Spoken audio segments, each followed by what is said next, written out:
સમાચાર નર્મદામાંથી કે જ્યાં સરદાર સરોવર યોજનાના અસરગ્રસ્ત એક મહિલા અને પુરુષનો અનોખો વિરોધ સામે આવ્યો। નર્મદામાં પ્રશ્નનો નિકાલ ન આવતા બે લોકો એકતાનગરના ટાવર પર ચડ્યા। એકતાનગરના ટાવર પર એક મહિલા અને એક પુરુષ ચડ્યા।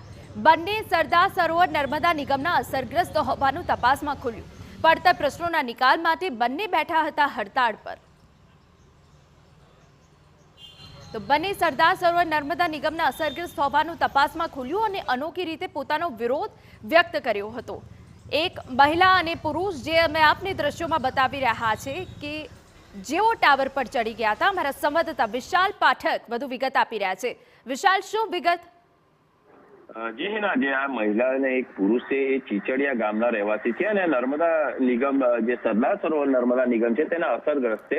એટલે અસરગ્રસ્તોએ જે એમના જે પ્રશ્નો હતા એની માંગણી કરી હતી અને એમના જે પ્રશ્નો હતા કે નોકરી અને કટ ઓફ ડેટ બાદ એમને જે એમની માંગણીઓ છે તે પૂરી કરવામાં આવે। જે 2016ની વાત કરીએ તો 2016માં ભૂપેન્દ્રસિંહ ચુડાસમા અને ભાજપના જે પ્રવક્તા હતા ભરત પંડ્યા તે વખતે આ લોકોએ હડતાલ કરી હતી અને હડતાલ બાદ એમને 2017માં એમના પારણા પણ કરાવ્યા હતા અને ત્યારે ખાતરી આપી હતી કે આ જે તમારા પ્રશ્નો છે એનો નિકાલ વહેલી તકે અમે લાવીશું। પરંતુ 8 વર્ષ વીતી ગયા છતાં પણ આ પ્રશ્નનો કોઈ નિકાલ ન આવતા આજે આ મહિલા અને પુરુષે બીએસએનએલના ટાવર ઉપર ચડી અને વિરોધ પ્રદર્શન કર્યું છે। ત્યારે કહી શકાય કે એકતાનગરમાં અત્યારે આ જે બીએસએનએલનો ટાવર છે એક વિરોધ પ્રદર્શન માટે સાબિત થઈ રહ્યો છે। એટલે એક નવો ટ્રેન્ડ આ જિલ્લામાં પડી રહ્યો છે કે પોતાની જે માંગણીઓ છે એને સંતોષવા માટે ટાવર ઉપર ચડી જવું અને ત્યારબાદ જે કોઈ અધિકારીઓ હોય કે જે કોઈ પદાધિકારીઓ હોય તેમને ત્યાં સ્થળ પર બોલાવવા અને તેમની માંગણીઓ સંતોષવી। બિલકુલ, પોલીસ કાફલો ઘટના સ્થળ પર પહોંચ્યો હતો અને જીવના જોખમે આ મહિલા અને પુરુષે પોતાનો વિરોધ નોંધાવ્યો હતો।